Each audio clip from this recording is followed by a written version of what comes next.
हाय parents, oral motor speech series का ये sixth part है जो मैं बना रहा हूँ और ये रिलेटेड है हमारी टंग मूवमेंट से। तो मैं थोड़ा सा आप लोगों को रिकैप करवा देता हूँ कि लास्ट टाइम हमने कहाँ पे छोड़ा था ताकि आपको याद रहे। हम लोगों ने बात की थी टंग मूवमेंट्स की। टंग मूवमेंट्स जहाँ पे हम लोगों ने बात की थी अब कैसे असेस कर सकते हैं अपने बच्चे को कि उसको टंग की कौन सी प्रॉब्लम है भी या नहीं है। एंड देन मैंने आप लोगों को एक सिंपल सा मेथड बताया था कि आप अपने बच्चे के टंग को डिप्रेशन में कैसे डाल सकते हैं। तो चलिए अब हम इसको कंटिन्यू रखते हैं। और अब आज की सीरीज में मैं बेसिकली बताऊंगा कि कुछ छोटे छोटे इक्विपमेंट्स हैं जो आप खरीद सकते हैं अपने बच्चे के लिए, टंग के लिए। और आप घर से भी काफ़ी चीज़ें निकाल सकते हैं और कौन कौन सी आप एक्सरसाइज करवा सकते हैं। सो यहाँ पे मैं सबसे पहले, जैसे कि मैंने प्रीवियस वीडियो में बोला है मैंने कि सेंसरी अवेयरनेस के ऊपर कि क्या बच्चे को अपनी टंग की अवेयरनेस है। क्योंकि अगर बच्चा लो टोनिक है, फुल बॉडी लो टोनिक है, जिसको हम कहते हैं कि जिसका पुअर प्रोप्रियोसेप्शन है, जिसको अपनी बॉडी के बारे में ज़्यादा अवेयरनेस नहीं है, तो बहुत कॉमन है कि उसको अपनी जीभ के बारे में भी इतना ज़्यादा अवेयरनेस नहीं होगी। तो अगर आपको लगता है कि आपके बच्चे की लो टोन है तो डेफिनेटली आपको ये टंग मूवमेंट्स बहुत ज़्यादा हेल्प करेंगी। आपको करना ये है, अब मैंने इसके ऊपर एक्चुअली शॉर्ट भी बनाई हुई है तो आज आप वो रिलेट भी कर पाएंगे। जहाँ पे आपको अपने बच्चे के साथ बैठना है एंड आपको टंग को बाहर अंदर करते रहना है और आप अपने बच्चे को बोलेंगे कि वो सिंपली आपको देख के उसको इमिटेट करे। तो आपको यूजली करना क्या है,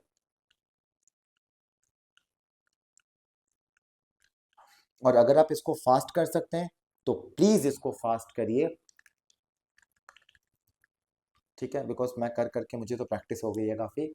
बट जितनी फास्ट आप करेंगे और आपको देख के वो जितनी फास्ट अपनी टंग को निकालेगा तो आप ये टंग की एक्सरसाइजेस कर रहे हैं, टंग की मसल्स की स्ट्रेंथनिंग कर रहे हैं, टंग की अवेयरनेस बता रहे हैं आप अपने बच्चे को कि ओके टंग भी एग्जिस्ट करती है। तो ये बहुत इंपॉर्टेंट है।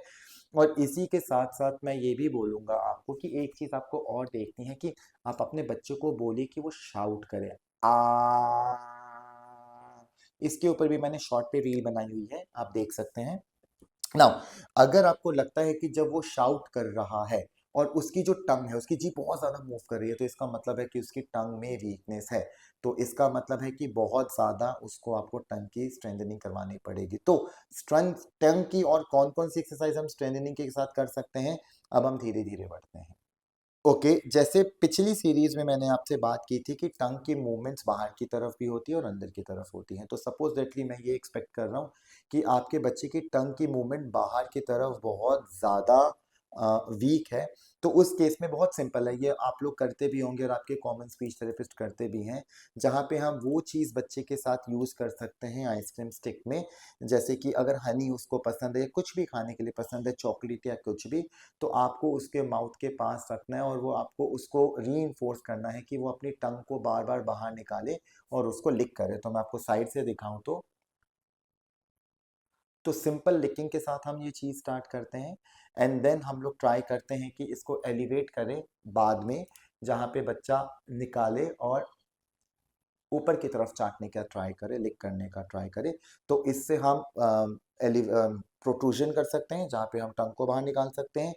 ग्रेजुअली हम एलिवेट भी कर सकते हैं। इसी तरीके से आप अगर इसको साइड में रखते हैं और बच्चे को बोलते हैं कि वो साइड की तरफ मूवमेंट करे और लिक करे, तो इससे आप उस बच्चे की साइड मूवमेंट्स भी इम्प्रूव कर सकते हैं। पेरेंट्स, मैं ना आप लोगों को यहाँ पे बताना चाहता हूँ, एक एक पार्ट में ना बहुत ज़्यादा टाइम स्पेंड करिए, जल्दबाजी में काम मत करिए। और अगर कोई चीज़ अचीव हो गई है ना, तो आप उसको करते रहिए जब तक आपको लगे कि नहीं मेरे बच्चे की मसल की स्ट्रेंथ हो गई है। ये सिर्फ टंग के लिए नहीं, पूरी बॉडी के लिए ये नियम लागू होता है। ठीक है। सो अगेन आप इससे कर सकते हैं। प्लस आप इसके साथ एक टूल आता है, आप देख सकते हैं, जिसे हम टंग एलिवेटर एंड टंग लेटरलाइजर भी कहते हैं।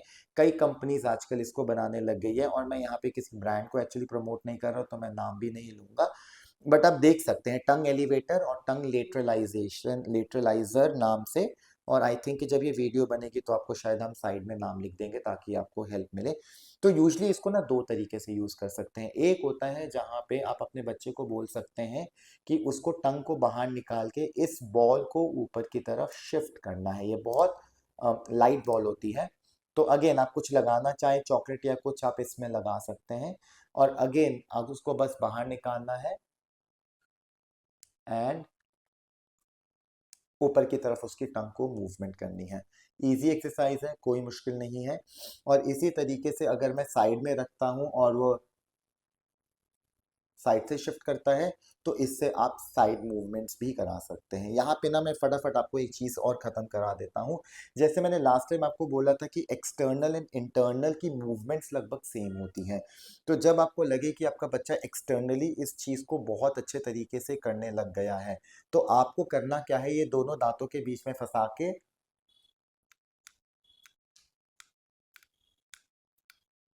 ये मूवमेंट माउथ के अंदर भी करवानी है।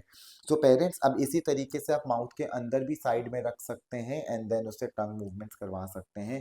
बहुत ज़्यादा इम्पॉर्टेंट एक्सरसाइज है ये, बहुत ज़्यादा इम्पॉर्टेंट एक्सरसाइजेज है। Parents everything in this series is related, मैं बार बार आपको एक बता रहा हूँ। अगर आप जॉ से स्टार्ट करेंगे और फिर आप टंग में आएंगे ना, तो आपको बहुत अच्छे रिजल्ट्स मिलेंगे। बिकॉज अगर आप ये एक्सरसाइज बिना सोचे समझे बस मेरी वीडियो को देख के कर रहे हैं और आपने जॉ मूवमेंट्स की वीडियो नहीं देखी, तो आपको इतने अच्छे रिजल्ट्स इसमें नहीं मिलेंगे। तो सीक्वेंस में चलेंगे जिस सीक्वेंस में ये वीडियो बन रही है। वेल ये आप बहुत इजीली यूज कर सकते हैं। और अगर आप इसका कोई शॉर्टकट लेना चाहते हैं, बिकॉज अगर आप कोई थ्रेड लेना चाहते हैं, उसमें कोई बीट लगाना चाहते हैं और देन आप करवाना चाहते हैं उसके साथ, तो आप वो भी करा सकते हैं। बिकॉज आप अपना क्यों पैसे फालतू के खर्च करना, आप घर पे बैठ के भी इस चीज को करवा सकते हैं। यहाँ पे बिकॉज मैं ओटी हूँ, मैं स्पीच थेरेपिस्ट नहीं हूँ, तो मैं प्लीज आप लोगों को बताना चाहता हूँ कि जितना एज एन ओटी मेरी नॉलेज है, मैं आप लोगों के साथ उतना ही शेयर कर रहा हूँ।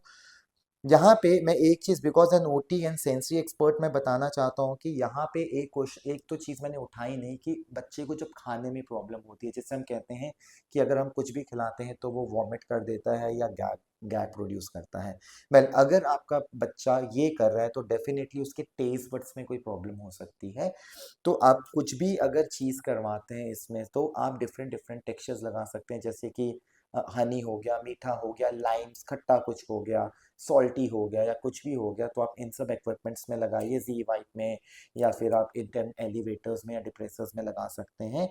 प्लस आपको ना एक काम और करना है, आप थोड़ा सा ग्लव्स पहन के डिफरेंट डिफरेंट टेस्ट की चीज़ें लीजिए और उसके ना टंग पे टच करना स्टार्ट करिए, उसके गम्स में, उसके लोअर गम्स में, चीक्स में। आप डिफरेंट डिफरेंट खाने का, खिचड़ी भी हो सकती है वो हल्का सा, मैश्ड एप्पल हो सकता है या मैश्ड ऑरेंज हो सकता है या लाइम हो सकता है, कुछ भी होता है। तो आप प्लीज़ अपनी फिंगर डालिए ग्लव्स पहन के, ये मेरी एक रिक्वेस्ट है। और डिफरेंट डिफरेंट टेक्सचर्स के साथ एक्सपोज करिए अपने बच्चे को। बिकॉज अगर सेंसरी प्रॉब्लम है, तो जब आप ये एक्सरसाइजेस करा रहे हैं, तो उस सेंसरी प्रॉब्लम को भी साथ में टैकल कर दोगे तो बेटर है। बिकॉज अलग से आप सेंसरी पे काम करने चाहेंगे, तो आपके बच्चे के बिहेवियर्स बहुत ज़्यादा आएंगे। तो ये सारी चीज़ों को आपको ब्लेंड करना है और टंग मूवमेंट्स की आपको पूरी की पूरी एक्सरसाइजेस अपने बच्चों को करवानी है। वेल पेरेंट्स, मुझे बहुत कुछ और आप लोगों को बताने का मन करता है, बट कई चीज़ें हैं जो प्रोफेशनल लेवल पे होती हैं, जो मुझे लगता है कि अगर मैंने समझा दी तो आप लोग ज़्यादा कंफ्यूज हो जाएंगे। तो बट एनीवेज मैं यही रिक्वेस्ट करूँगा, क्योंकि हमने असेसमेंट की भी बात की और ट्रीटमेंट प्रोटोकॉल टंग की पूरी बात की है, इतना करिए आप अपने बच्चे के साथ। और अगेन अगर आपका बच्चा स्पीच थेरेपी में जा रहा है, तो डेफिनेटली आई होप कि आपके स्पीच थेरेपिस्ट भी आपको होम प्लान देते होंगे, एक्सरसाइजेस देते होंगे, आर्टिकुलेशन पे काम करते होंगे, तो उनके साथ कोऑर्डिनेशन में रहिए आप ये सारी एक्सरसाइजेस करवाइए। तो I am very much sure कि आपके बच्चे की आर्टिकुलेशन स्ट्रेंथनिंग इंप्रूव होगी और स्पीच थेरेपिस्ट के लिए उसकी जर्नी इजी हो जाएगी। बिकॉज स्पीच थेरेपिस्ट को फिर अच्छा सपोर्ट सिस्टम मिलेगा बच्चे के साथ काम करने का। तो आई होप ये वीडियो आपको बहुत पसंद आई होगी। प्लीज़ इस वीडियो को जितना शेयर कर सकते हैं आप करिए, every knock and corner of this country में स्प्रेड करिए। कई बच्चे हैं जो नहीं आ पा रहे हैं, कई पेरेंट्स हैं जिनको कुछ समझ नहीं आ रहा, तो आप उनका जरिया बनिए कि आप उनकी हेल्प कर पाए। Thank you. और जो हमारी नेक्स्ट वीडियो है, वो आएगी हमारे लिप मूवमेंट्स के ऊपर। अब हम बात करेंगे कंप्लीट लिप मूवमेंट, उसके असेसमेंट और उसके ट्रीटमेंट प्रोटोकॉल के लिए। तो प्लीज़ मेरे चैनल को सब्सक्राइब करिए और वेट करिए नेक्स्ट वीडियो का।